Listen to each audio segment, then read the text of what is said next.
Well, good morning. This is Dean Tenney. I'm coming to you from my fabulous studio here in Las Vegas. We're continuing through the explication of the test specification, NASA test specifications. On each of our playlists, when you go to your series that you're studying for, there's a playlist, and we typically try and offer some narrative lectures and explication of test content outlines in FINRA's case, test specifications in NASA's case, as well as a practice exam, one or two or three. And we are closing out, hopefully getting the explications done for NASA exams. We have completed SIE. We've completed 7. So this should be the last leg of your testing journey. So if you have people who are just starting their testing journey, please refer them to the channel and their playlist, whether it be SIE or Series 7, 6, whatever the case may be. Okay, for us this morning, we're going to be doing a section J of NASA's test specifications about trading securities and terminology or nomenclature. It's like learning a foreign language. What do they say? When you dream the foreign language, that's when you know it. So I guess when you're getting comfortable with this language, you're in good shape. And so the first thing that we have in markets, trading securities, are what we're going to call bid prices. The bid.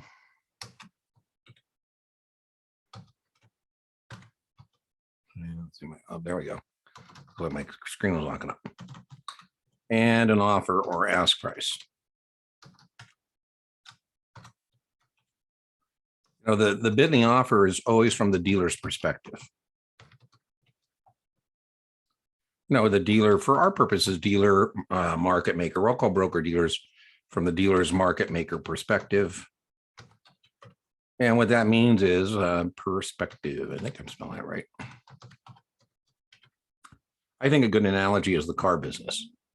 In the car business, if I go into a Lincoln Navigator, Lincoln dealer and say, how much for Lincoln Navigator? He goes, Dean, $90,000. I go, great, I've got one. Where's my $90,000? He says, well, Dean, I misunderstood you. I thought you wanted to, turn money into a Navigator, and I gave you my offer or asking price. Now I understand that what you want to do is turn a Navigator back into money. And so you need, Dean, my bid price. And so let's just change colors here. This is the price at which the market maker buys and the customer sells. Let's change colors again.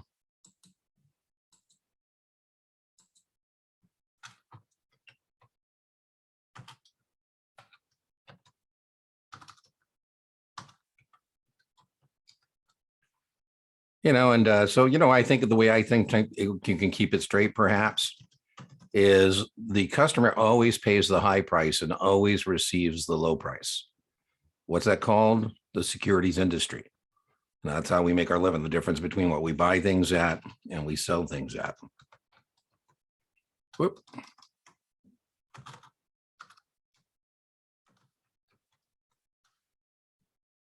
And boop, boop, boop, boop. And customer. And that means market maker.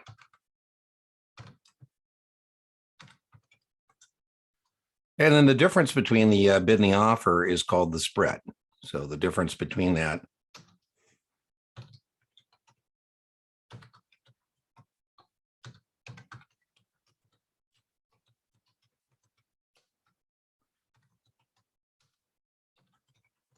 and that's how, dealers, market makers make their difference, make their living on the spread. The difference between what I buy securities into my inventory and what I sell securities out of my inventory at. Alexa, spell perspective. Perspective is spelled P-E-R-S-P-E-C-T-I-V.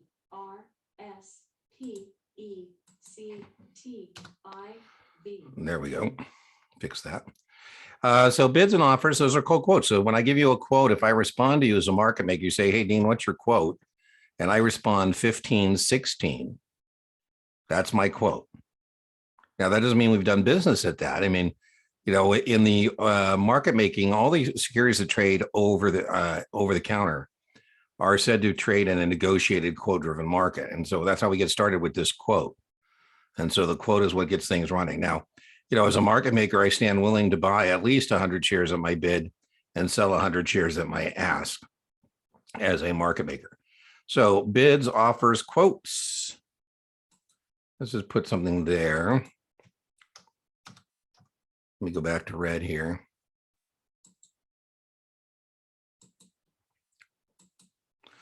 No, all quotes are considered firm for 100 shares.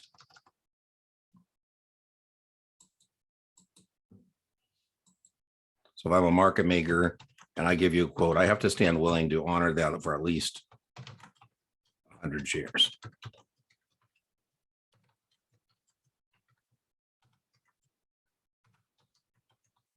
At one round lot.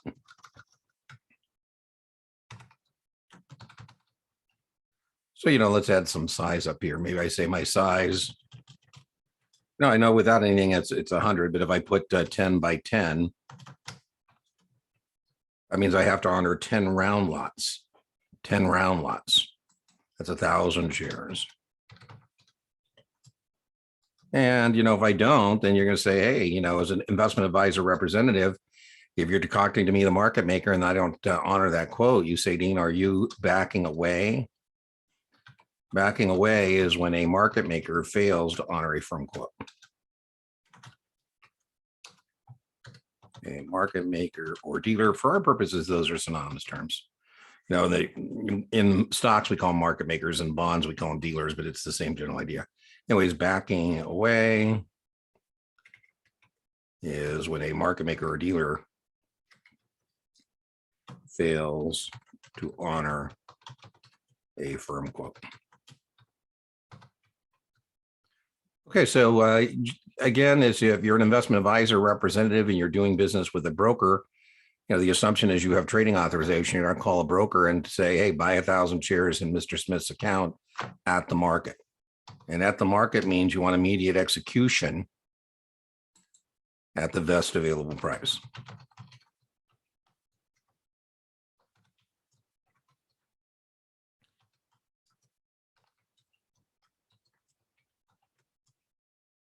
You're more interested in execution than you are price. That's the only order, by the way, the only order that has no contingency, no qualifier. What we mean by that is if, you're more interested in execution than price. All these others have a qualifier. A limit order means you want to do business at your price or better.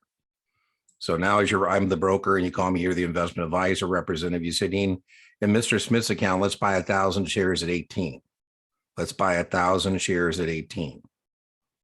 Now, it's my job as the broker to know that's a limit order, and you're telling me that you want to do business at your price or better. Now, nobody has to do business with you at your price or better, but in the limit order saying you want to do business, a price is more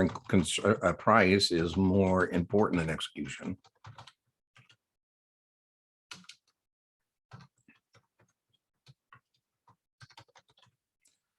And there's as a buyer, your price or less on a buy limit, let's put that.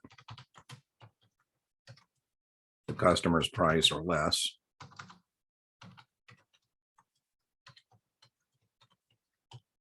And that would be placed below the current market price. Let me get a different color here. That would be placed below. CMP means current market price. And then we also have sell limits. And so again, the same thing, the customer's price in this case or more.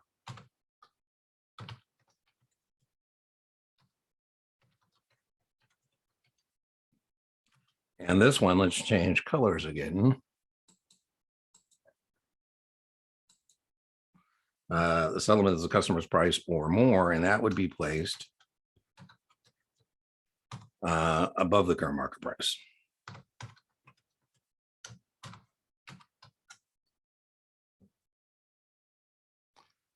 We have stop orders. The number one use of a stop order is to stop a loss. And so that's why they're called stop orders. Yeah, and I have two versions of a stop order. Again, 66 is 2 questions in this category. 65 is 4 questions in this category. Unfortunately, we don't know, 2 or 4 what questions you're going to get. So that means you're just going to have to, I guess, do the work here. So this is kind of like options. I'm not sure how far we want to go on this, but anyways, we're going to place a sell stop. I'm not going to go into sell stops for anything other than to stop a loss in a long position.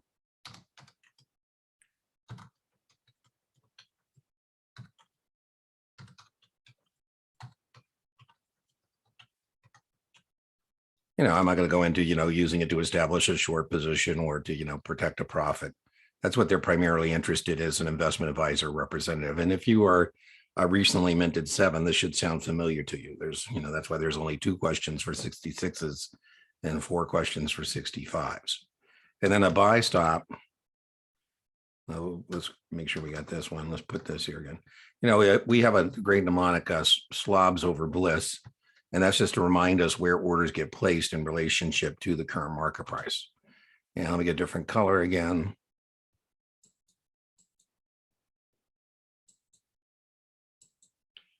This is going to be placed below the current market price. And again, these aren't lectures. I have a whole trading lecture, a whole types of orders lecture. This isn't a narrative lecture. This is an explication. So if you feel like you need more, background behind the explication of the test specifications, go grab those narrative lectures in the playlist and you can get full narrative lectures rather than what this is, which is the explication. Anyways, buy stops are used to stop a loss in a short position.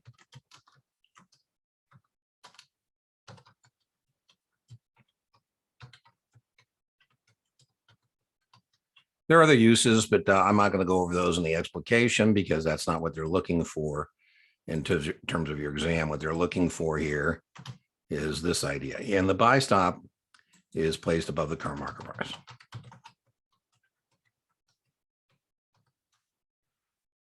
That would just be a smart thing to do if you're going to be foolish enough to sell borrowed stock. And that's what short sales are.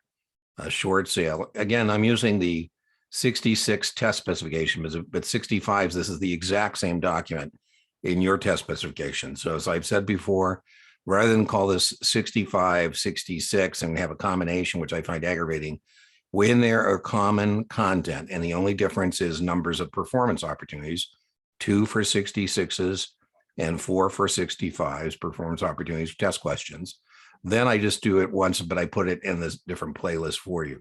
And when it's content that is unique to either the 65 or 65, 66 or 65, then I do it separately. So that's why this says 66 test specifications instead of 65, even though it's exact same stuff. So if that's confusing, just leave a comment and I'll make sure I do a better job explaining it. But anyways, selling short is selling borrowed stock. Most businesses, when you sell things you don't own, it's called fraud, but not our business. And all short sales must be conducted in a margin account.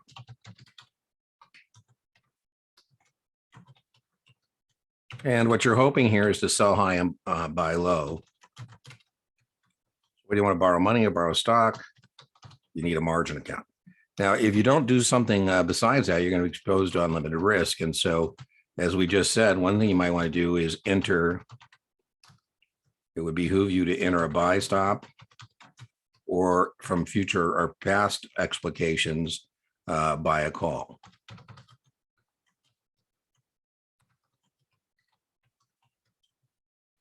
And then you would no longer have unlimited risk if that's what you did. So, that's short sale. And we have 2 types of basic accounts. The 2 basic types of accounts in a broker dealer are cash accounts where you intend to pay in full. It's very testable to know that certain accounts are required to be cash accounts. The big one would be an UPMA account. UPMAs must be cash accounts. And a margin account, remember, you want to pay part of the purchase price and you want the broker dealer to loan you money. So on a margin account,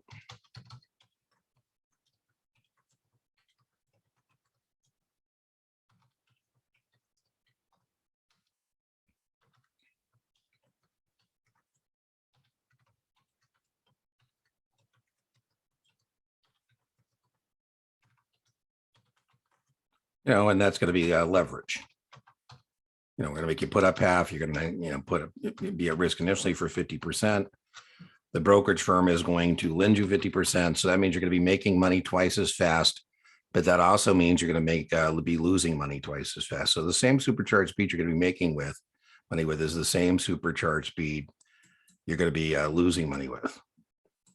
When we do principal trades, those are also known as dealer trades. And if in the confirmation, we're always going to tell you this is called capacity. Color here. So I said, well, when you open an account at Goldman Sachs, we're a broker dealer. And in some transactions, Goldman Sachs will be acting in its dealer principal capacity. And in our dealer principal capacity, we'll be charging you a markup or a markdown. We're going to be trading against you. So in a principal or dealer capacity, so it'll say Goldman Sachs acted as a principal in this transaction. So in a dealer principal transaction, we're going to be charging a markup or markdown.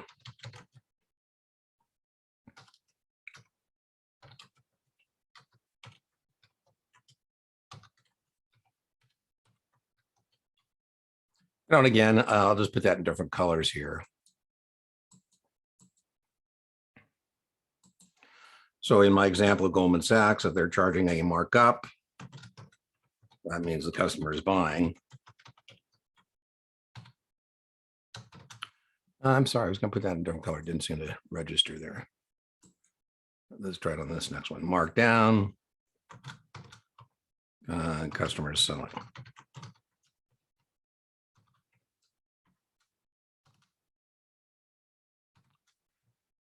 And that'll be disclosed on every confirmation. Now, in an agency trade,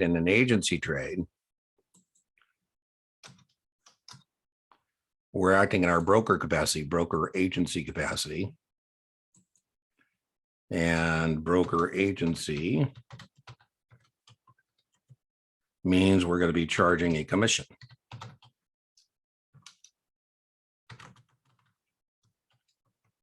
And that means on your behalf, we, as a broker in our broker agency capacity, we contact another firm and you bought it from them. So that's, what that means. That'll be disclosed on every confirmation. So we're all called broker dealers, but in any one trade, the role of the broker dealer, right? In any one trade,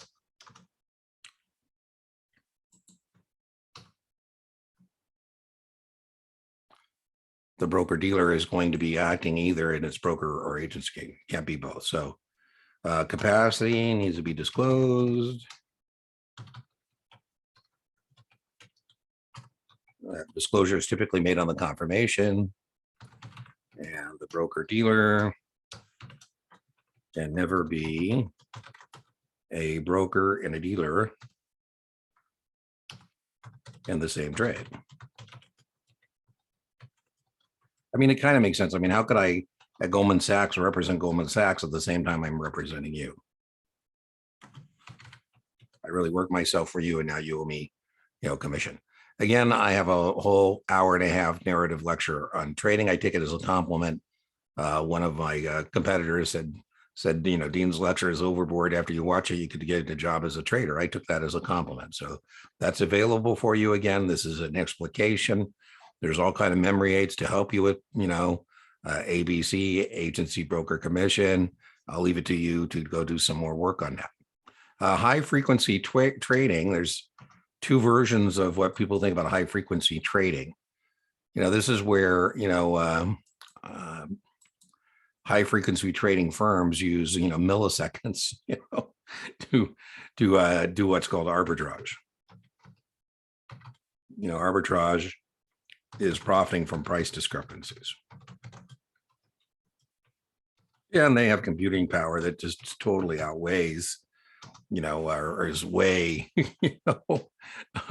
better than what retail customers kind of have, right? So as a retail customer, if you're a retail customer, you think this is a positive thing. So let's make what the test question is. From the high frequency trader's perspective, they are adding liquidity to markets. And that's a good thing. And, from a retail investor's perspective, We think they may be, perhaps they're front running, trading ahead. They're brigands on the highway of trade.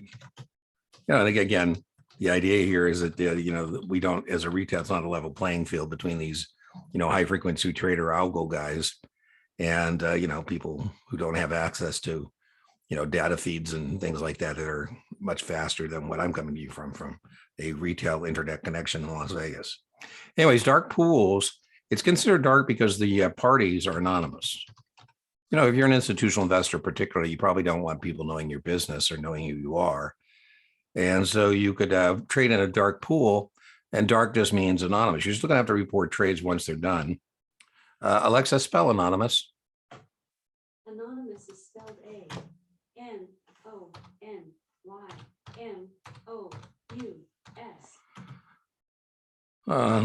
I'll put it in a fancy language, contraparties. So as I mentioned, institutional investors sometimes like to trade amongst themselves without, T. Rowe Price telling BlackRock it's BlackRock or BlackRock T. Rowe Price. Once we do the trades, then they're reported. But anonymous means you're trading, and again, that makes it hard for people to pick up on, institutional trading, trying to front run perhaps on you. So anonymous contraparties, hence the term dark pool. We talked about the role of the broker dealer. Custodians, I just read where State Street Bank and Trust just lost BlackRock as a customer. That's huge. But custodians hold monies in securities. I used to tell people, when I was a practitioner, I can't steal what I don't touch, and I don't have access to your monies in securities.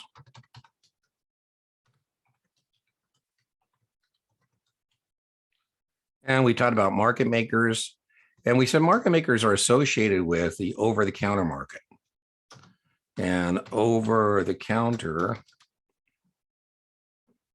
or over-the-counter markets can best be characterized as negotiated quote-driven market. So what that means is what we're kind of hinting at is if you're an investment advisor representative and you're trading in the OTC market, you got to be a little more careful because the market makers are trading against you, right? Markups and markdowns, we kind of discussed that. You got to be a little more careful. In an exchange market, those can best be characterized. If you get this, that's the test question, by the way. Over-the-counter markets can best be characterized as negotiated quote-driven markets. Where exchanges can best be characterized, the model they use is New York. They've been down there since 1792, matching buyers and sellers. And exchanges are best characterized as auction order-driven markets.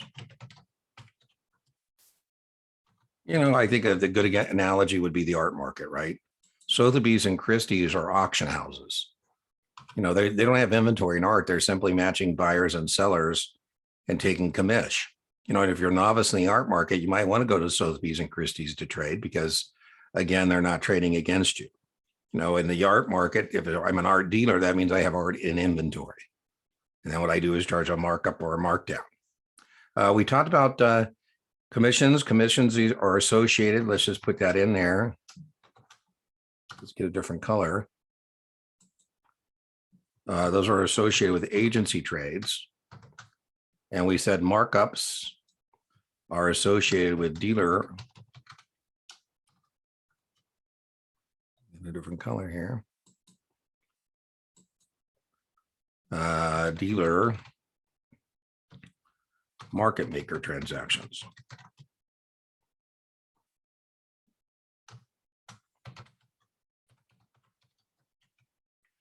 The spread, we says the difference between the bid and the offer. We talked about that. Now, be careful on this best execution thing. Best execution is kind of a trick. And what I mean by that is a kind of a trick. Is, assuming there's the best price.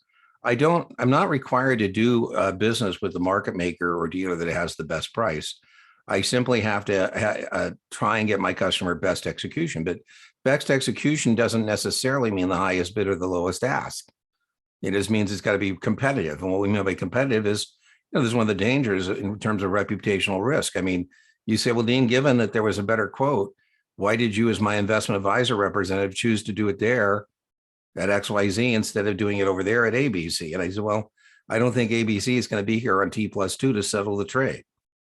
That's one thing. Or, I, as an investment advisory firm, we receive soft dollar compensation from our broker dealer. We direct the transactions there. we still think it's competitive and there's additional products and services available to us. So it's not necessarily best execution, it's competitive. So let's just make sure we don't fall for that trick. We have an obligation to get the customer best execution. That does not necessarily mean the best price. Now, we also, some broker dealers receive payment for order flow. And if I am a order entry firm and I'm receiving payment for order flow, well, then it does mean that my preference market maker would always have to honor to me what's called the inside market. And, I'm going a little overkill here, but.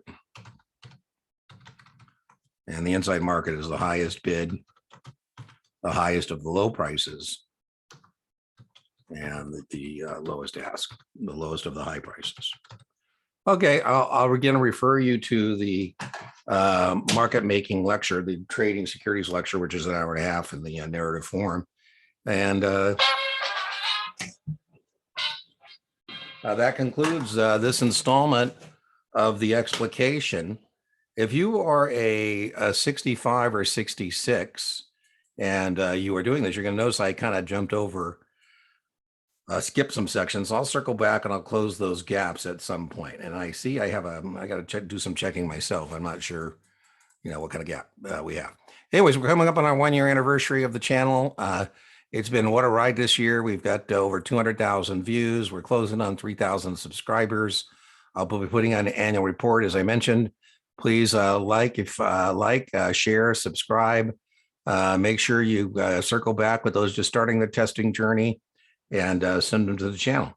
And I'll see you at some future time for the next installment of the explication asset test specifications. Bye-bye.